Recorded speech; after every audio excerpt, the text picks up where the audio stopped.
और जो जिम्मेदार लोग हैं इसके लिए, वो सारे लोग इसमें सामने कब आएंगे, उनको टर्मिनेट कब किया जाएगा? सस्पेंड नहीं, टर्मिनेट। सस्पेंड करने से काम नहीं चलेगा। जिसको भी सस्पेंड करता 2 महीने बाद न्यायालय से पैसे देके छूट जाता है। तो टर्मिनेट करना है, खत्म कर दो उसको। बात करने का प्रयास करते हैं, देखते हैं क्या कहते हैं। भैया थोड़ा सा हट जाइए, भैया थोड़ा सा हट जाइए। भैया ये क्या है भैया, आपकी क्या डिमांड है? सर ये डिमांड सर एक बार नहीं बताई गई, 50 बार बता दी गई है। इस पे एक्शन कब होगा?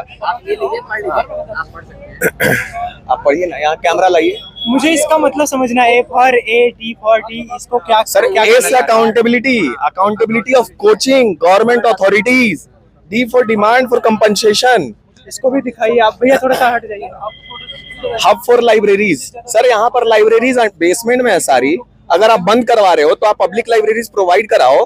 पब्लिक लाइब्रेरीज कब प्रोवाइड होगी? प्राइसेस डबल कर लिए हैं। सारी लाइब्रेरीज की प्राइसेस डबल हो गई जी। और ये सर ये immediate action by MCD. CBI के पास पहुंचा है, कितने महीने में लगता है हो जाएगा? सर कितने महीने में लगता है हो जाएगा, मुझसे पूछने से बेहतर है कि आप सीबीआई पे प्रेशर बनाए।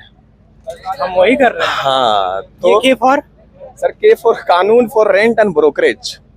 सर रेंट और ब्रोकरेज का यहाँ हाल आपको पता है क्या है? कोचिंग फीस भी है। हाँ, अभी मैं जब आया तो मुझे ब्रोकर रास्ते में मिल गए 3-4। अच्छा हाँ। पैदल आ रहा था थोड़ी दूर। और ब्रोकर यहाँ पर पता है क्या करते हैं? हाँ। यहाँ से आपको जितना हो सके महंगा रूम दिलाएंगे, क्योंकि उनका जो कमीशन होगा वो उससे जितना महंगा मिलेगा उनको। मतलब रूम अगर आप 20,000 में दिलवा रहे हो तो उसका कमीशन 21% 21 दिन के हिसाब से ज्यादा होगा। अगर 25,000 में दिलवा रहे हो तो और ज्यादा होगा। तो सोचिए वो और ज्यादा महंगे रूम करके ब्रोकरों का सबसे बड़ा हाथ है कि उन्होंने रूम को महंगा किया हुआ। और ए फॉर क्या है? A for abolishment of broker, local. और आर फॉर रिड्रेसल फोरम। मुझसे पूछने से बेहतर है कि आप यहाँ पर देखें। और यहाँ यही नहीं है, सिर्फ अधिकार नहीं है, ये इतने ही डिमांड नहीं, लिस्ट है सर, बहुत लंबी लिस्ट है। लेकिन आप पहले जो इमीडिएट एक्शन जिसपे जरूरी है उसको तो एकदम किसी हाल में पूरा करना होगा। तो अभी आप लोगों का प्रोटेस्ट क्यों डाउन हो रहा है?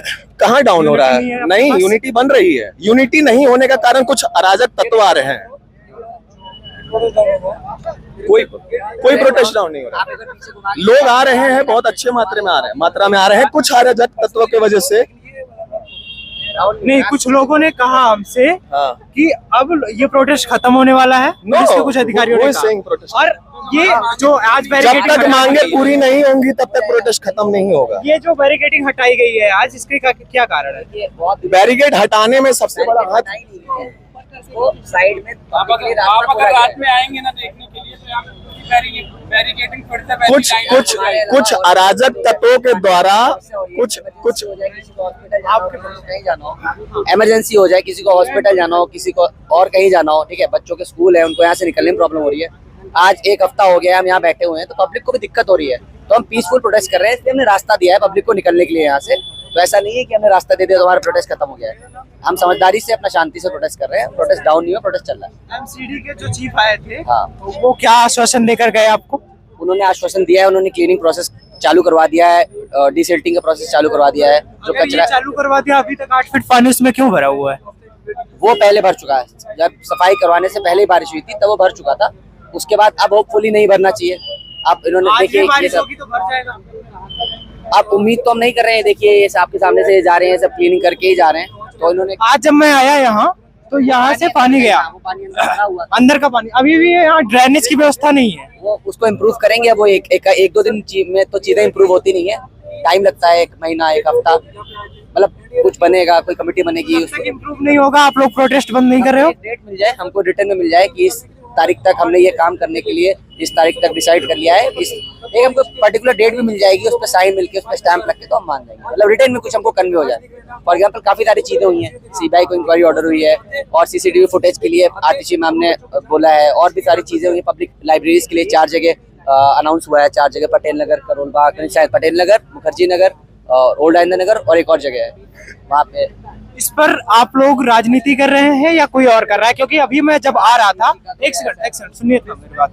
अभी आ रहा था मैं तो वहां पर लिखा हुआ था बीजेपी वालों छात्रों की हत्या पर राजनीति बंद करो और छात्र संघर्ष समिति करो, ये राजेंद्र नगर लिखा हुआ था। तो क्या आप लोगों की निगरानी में वो पोस्टर्स लगाए गए हैं या कोई राजनीतिक दल या कोई और संस्था लगा रहे हैं? ऐसा होता है कि राजनीति का तो क्या है कि कोई भी मुद्दा उठता है वहाँ लोग अपनी राजनीति चमकाने तो पहुंचेंगे। राजनीति का मतलब ही यही है कि कोई बात कोई भी हो, आप अपनी बात वहाँ पे पहुंच दिखाओ, आप अपना चेहरा वहाँ दिखाओ।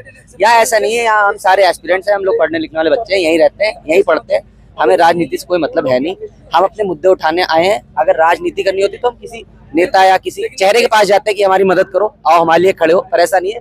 यहाँ हर व्यक्ति अपने लिए, खुद के लिए खड़ा है, अपने साथियों के लिए खड़ा है, अपने आने वाली पीढ़ियों के लिए खड़ा है। क्या 543 मेंबर्स में से अभी तक किसी को पता नहीं चला कि आप लोग प्रोटेस्ट कर रहे हो? नहीं, पता चला है, आए हैं। संजय सिंह जी कल आए थे, माननीय सांसद जी है ना, माननीय सांसद जी राज्यसभा के सांसद हैं, मैं लोकसभा की बात कर रहा हूँ। लोकसभा जयप्रदा जी आई थी ना, जयप्रदा थी ना, लोकसभा आए हैं, लोग आए हैं। लेकिन पार्लियामेंट में आवाज क्यों नहीं गूंज रही? अभी सुनने में आया है कि मंडे को या आने वाले दिनों में अभी बिल सदन में लाया जाएगा, जिसमें ये सारी चीजें, जो भी कानून बनेगा उसमें बहुत सारी चीजें इम्प्रोवाइज करके उसको मतलब आगे देखा जाएगा कैसे करना है। मतलब बिल आएगा सदन में इसके लिए, ब्रोकरेज के लिए आवाज उठी और लाइब्रेरीज के लिए, कोचिंग रेगुलेशन के लिए, बहुत सारी चीजों के लिए बिल एक बात और सामने आ रही है कि एमसीडी कह रहा है कि आप लोगों को एक पूरी की पूरी व्यवस्था, चाहे द्वारिका में या कहीं नोएडा में या गुरुग्राम में। देखिए हमारा कहना ये है, बिल्कुल आपका ऑप्शन बहुत अच्छा है, आप यहाँ से हमको शिफ्ट करना चाह रहे हैं, बिल्कुल ठीक बात है। पर ये समस्या सिर्फ हमारी नहीं है ना, यहाँ के रहने वाले लोकल बच्चों की है, यहाँ स्कूल के बच्चों की है, यहाँ जो आता है उसकी भी है ना। हम यहाँ से चले जाएंगे इसका मतलब ये थोड़ी कि समस्या खत्म हो जाएगी। समस्या सिर्फ हमने आवाज उठाई है तो हमारी नहीं है, समस्या सबकी है।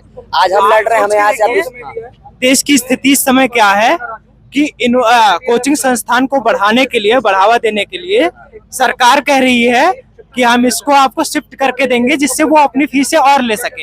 हमारी यूनिवर्सिटीज नहीं है अच्छी हो सकती? शिक्षा मंत्री क्या सो रहा है क्या यहाँ का? तो ऐसा है कि यूनिवर्सिटी में बच्चे बहुत सारे हैं, प्रोफेसर कम है, तो ऑलरेडी प्रोफेसर पे वर्कलोड बहुत है। अब ऐसा तो नहीं हो सकता कि पॉलिटी और हिस्ट्री पढ़ाने के लिए यूनिवर्सिटी से प्रोफेसर यहाँ पे आए, है ना।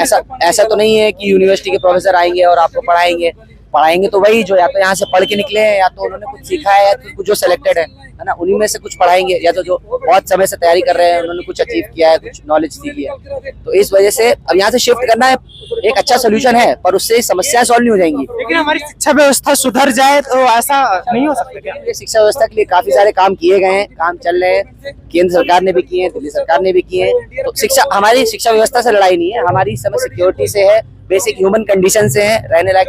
आप बताइए जो बच्चे मरे, मैं कह रहा हूँ मौत तो हर इंसान की होती है, पर ठीक है, पर इस प्रकार की मौत की गटर के पानी में डूब के मर जाना, वो भी पढ़ते पढ़ते, आप सोच के देखो ना। ऐसा किसी के साथ, मैं कह रहा हूँ मरना ही दुखद है, पर ऐसे मरना तो अति दुखद है। ऐसा किसी के साथ ना हो, हम इसलिए खड़े हैं। और ऐसा नहीं है ऐसा नहीं है, हमारे प्रोटेस्ट बहुत बढ़िया तरीके से चल रहा है, सब शांतिपूर्वक कर रहे हैं। और रास्ता भी हमने इसीलिए दिया है कि हमारी वजह से आम जनता को जो परेशानी हो रही थी वो अब ना हो, क्योंकि हमें नहीं पता सरकार हमारी बातें कब सुनेगी कब नहीं सुनेगी। तो इस वजह से हमने ऐसा किया। लगता है आपको सरकार आपकी बातें सुन सकती है? अब देखो, जब तक उनके कानों में आवाज नहीं पहुंचती है, जब पहुंच जाएगी तो शायद सुन जाएगी। चलिए इस पूरी घटना को हमें दिखाओ। इस पूरी घटना को सीबीआई जांच के लिए भेज दिया गया है। अब देखना ये है कि हमारे यहाँ जैसे जांचें होती हैं, न्यायालयों की प्रक्रिया जो इतनी विलम्ब वाली है, उनके बीच ये जांच की रिपोर्ट आती कब तक है और बच्चों को सांत्वना दी क्या जाती है, बच्चों को क्या समझाया जाता है, किस तरह से बच्चों को सांत्वना देकर इस पूरे मामले को दबाने का प्रयास किया जाता है, और ये प्रोटेस्ट बच्चे कब बंद करेंगे, और जो जिम्मेदार लोग हैं इसके लिए वो सारे लोग इसमें सामने कब आएंगे, उनको टर्मिनेट कब किया जाएगा। सस्पेंड नहीं, टर्मिनेट। सस्पेंड करने से काम नहीं चलेगा। जिसको भी सस्पेंड कर दो 2 महीने बाद न्यायालय से पैसे देके छूट जाता है। तो टर्मिनेट करना है, खत्म कर दो उसको। ऐसा एक्शन कब होगा उन पर? आप इन तमाम अप्रत्याशियों के विषय में क्या समझते हैं, अपनी राय कमेंट बॉक्स में जरूर दें। आप राजनीतिक मंच पॉलिटिकल प्लेटफॉर्म और उसका सहयोगी मंच नेटवर्क भारत देख रहे थे। मैं हूं आपके साथ गौरव नायक, जुड़े रहिए हमारे साथ।